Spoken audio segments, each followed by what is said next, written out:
Ah, right about now you're probably thinking you got the wrong video, or I posted the wrong video with the wrong title. Nope. I actually am going to hopefully find something inside this old TV set that's going to help me with my Oliver 770. So place your bets now and post your comments guessing what you think I'm going to find in there, or what I hope to find in there that's going to help me. There's no guarantee it's in there, but, well, let me get to it. Okay, I'm in. Ah, signs that this TV came from a household with a wood stove. The high voltage static electricity field that sets up around the picture tube attracts dust particles. It sucks them right in there over time. So whenever we open up TVs, they're always very dusty. Well, whenever we used to open up these TVs, they're always very dusty inside. And if it was this black soot material, you can almost guarantee that it was a household that had a fireplace or a wood stove, and that little bit of smoke that occasionally would puff into the room and might not even be able to see it with the naked eye, those particles would get sucked in. But who cares about that? Let's get to why I'm here. I see right here 1, 2, 3, 4, 5, 6. At least 6 in there. What am I looking at? I am looking at these white devices right here. These are power resistors. And what I'm hoping I'm going to be able to do is find a resistor in here that's going to be a proper resistance value, so that when I put it in my alternator idiot light circuit, it will be a low enough resistance to excite the alternator, but be a high enough resistance so that when it's in parallel with the light, it will still allow the light to light bright enough to see. Well, confused? Alright, don't worry about it, I'll get to it. It actually took me 2 tries. I had just opened up that one before and ended up erasing the video because when I opened it up there was only 1 power resistor in the whole TV set. It was only a 5-watt resistor, and it was only 1.5 ohm, which is way too low of a resistance. It would excite the alternator no problem, but my idiot light wouldn't work. Alright, so I'm just cutting the wires. I don't really care about the devices that they're attached to. So rather than mess with finding all the plugs and pulling them, I'm just cutting them. But I want to mention at this point, you see this big thick red wire right here? This is the secondary anode wire off what's called the flyback transformer. This is what develops high voltage inside of a TV set.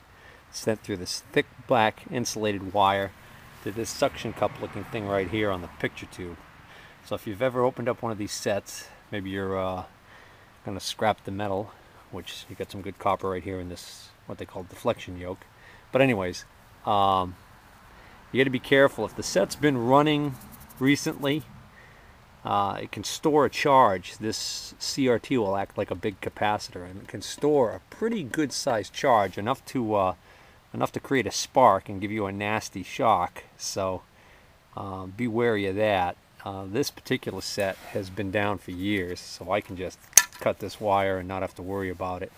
And if I were to run this wire to a ground, it wouldn't even do anything because it's completely discharged. But if this set had been running recently and I just did what I just did and cut that wire, I could actually draw an arc as the metal cutters hit the conductor. I could actually draw an arc and give myself a nasty shock. So, but anyways, enough about that. Let's finish getting this out. Get the heck out of here.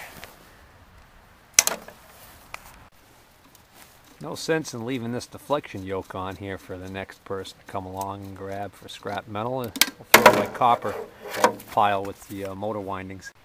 One last thing about picture tubes. Picture tubes are basically, they're large vacuum tubes, or CRT, cathode ray tubes, are large vacuum tubes, meaning that there's a vacuum. There's absolutely no air or oxygen present in the tube. The way they do that is during the manufacturing process. They actually draw out all the air, and then they have a special electrode in here that they apply electricity to once it's sealed to burn off the very small amount of oxygen that's left in there. After that's done, basically what you've got is this thing's under a high negative pressure, a vacuum. So what can happen is, if this is just cracked or broken in the wrong way, you can actually have what's called an implosion. And what happens is all of the glass gets pulled in really fast into the negative airspace, and the negative pressure pulls it all in, and the glass all hits each other, bounces all back out. So you have an implosion followed by a small explosion of glass, which is not good because it gets stuck in your eyes, your face, and can ruin your day. So make a long story short, you don't want to fool around with breaking these. You know, kids like to break them, but there are environmental reasons why you don't want to break them. These are now classified as hazardous material. Oddly enough, you have to dispose of them properly, and they don't classify them. It's kind of a weird deal here in Massachusetts, where my understanding is they're not hazardous waste until they're broken. The problem is they're glass, and if they're just left laying around in the woods or whatever, they're gonna get broken.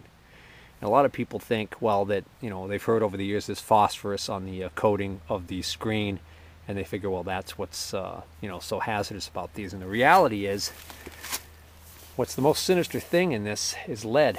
This glass is actually lined with a lead coating, and that lead coating keeps radiation.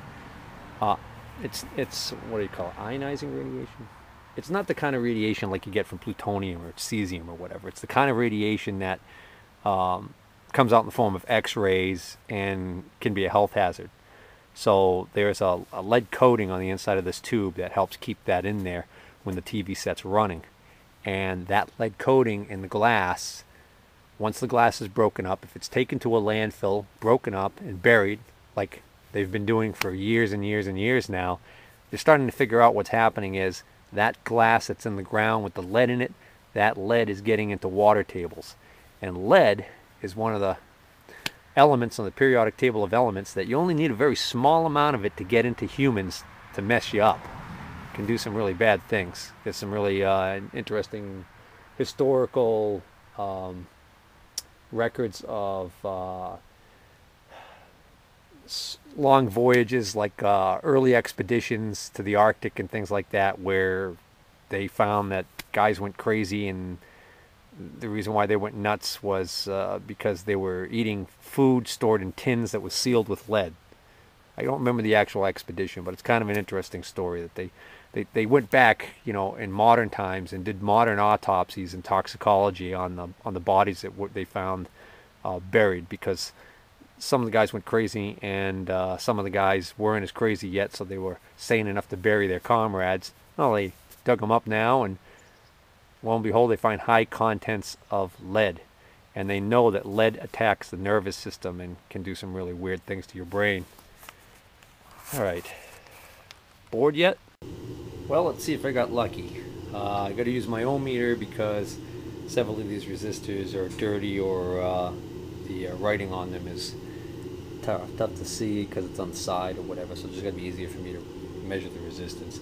They're in circuit, so I'm not going to get the exact resistance, but I'll get a general idea, because these are going to all be probably low resistance, relatively low. I just don't want them to be too low like this one, which is only 1.5 ohms. That's not going to do me any. Alright, well, these three are all measuring 60 ohms, and these two are also measuring 60 ohms. So the question is, how many of these are in parallel with each other? Because, well, I can see right here, just by the way that this is soldered, that it looks like two of these might be in parallel. Let's see. These I can actually see the writing on the side. Alright, turns out every single one of these is 300 ohms. So, that doesn't bode well for me. Interesting thing is, though, I mean, I could try it and see what it does, but I think 300 ohms is going to be too high of a resistance, because I think I want somewhere around 30, if I'm not mistaken, which I may be mistaken. Anyways, I could try the 300 and see what happens. But the nice thing when you have two resistances of the same value, when you put them in parallel with each other, they halve. So, in other words, if I put a 300 ohm and a 300 ohm in parallel, I'll get 150 ohms. So, that being said, I might be able to make 150 ohms work in the circuit. I don't know. and then I would just use 2 of these. If you put them in series, they add. So if I put 300 in series with 300, I get 600 ohms going the wrong direction. If I took 2 of these and put them in parallel, that would be 150 ohms. And then if I took these 2 and put them in parallel, I'd have another 150 ohms. And then if I put that circuit in parallel with that circuit, I'd get down to 75 ohms. So I might even use 4 of these. I mean, I've got room under the dashboard, so I'm not really worried about that. And the other nice thing is that's just going to help these things dissipate heat even better. The wattage on these is actually, these look like they might be 15 or 20 watts. Let's see. Yeah, I can't quite see that. No, they're 10 watts. Looks like they're only 10s.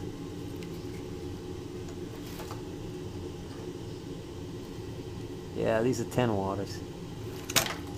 So the power dissipation might be a little light for that circuit too, so it wouldn't hurt to have more of them under there sharing the load. Alright, so I'm going to pull these 5 power resistors that I can use out.